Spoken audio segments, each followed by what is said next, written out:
अमरावतीच्या दर्यापूरमध्ये शेतीचं मोठं नुकसान झालंय। मुसळधार पावसामुळे लाखो हेक्टर शेती पाण्याखाली गेली आहे। शेतीला तलावाचं स्वरूप आलेलं आहे। ही दृश्य सध्या अमरावतीतली आपण बघतोय। कपाशी तूर पिकाचं मोठं नुकसान झालंय। दर्यापूर तालुक्यामध्ये ओला दुष्काळ जाहीर करण्याची मागणी सध्या केली जाते। या सगळ्या संदर्भात आपण आणखी तपशील घेणार आहोत प्रतिनिधी छगन जाधव यांच्याकडून। छगन, सध्या या सगळ्या नुकसानीची पाहणी केली गेली आहे का? शेतकऱ्यांना मदत मिळण्यासंदर्भात कुठल्या घोषणा झाल्यात का?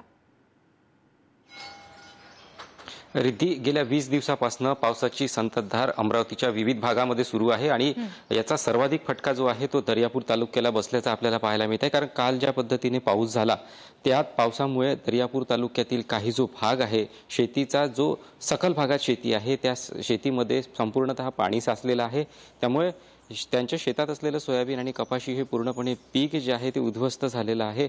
आता नेमकं प्रशासनाकडून आजपासून पंचनामे केले जाणार आहे आणि पंचनाम्याला सुरुवात केली जाणार आहे। मात्र या दरम्यान जर बघितलं तर शेतकऱ्यांना त्या नुकसान भरपाईची मदत मिळणार का असा प्रश्न शेतकऱ्यांना निर्माण झालेला आहे। कारण याआधी देखील पावसामुळे अनेक ठिकाणी अमरावतीमध्ये शेतीचं नुकसान झालेलं आहे।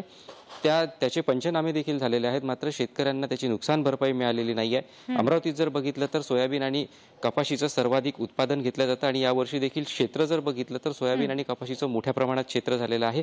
आणि यातच पावसामुळे जो शेतकऱ्यांचं नुकसान होतं त्याचे पंचनामे करून तात्काळ मदत देण्यात यावी अशी मागणी आता शेतकरी मदत नेमकी केली जाण्याची घोषणा होणार आणि प्रत्यक्ष त्यांच्या खात्यामध्ये ही रक्कम पोहोचणं याच्यासाठीची प्रतीक्षा शेतकऱ्यांना अजून असेल। धन्यवाद दिलेल्या सगळ्या तपशिलांसाठी।